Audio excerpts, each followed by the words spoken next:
Aquí la solución del problema es trabajar en sinergia, los tres poderes del Estado, porque este daño es para todo el país directa o indirectamente. Yo creo de que la Policía Nacional debe de mejorar sus filtros. Veo policías de 1,55 m, sin ánimo de menospreciar la estatura, pero en una intervención, un policía de unos 60 kilos, de 1,55 m, yo peso 110 kilos, me 1,78 m, no me va a poder disminuir, llevar detenido, ¿no?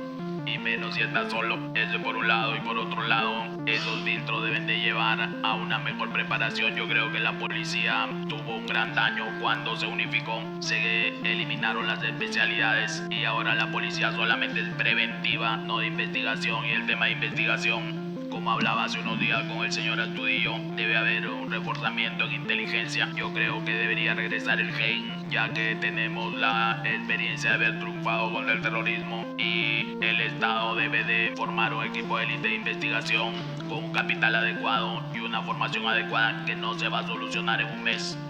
Es un proceso de años, pero la inteligencia se tiene que tomar en cuenta para acabar con estas bandas criminales. Gracias, señor presidente. Congresista Roberto Camiche, trabajando por un Perú inclusivo.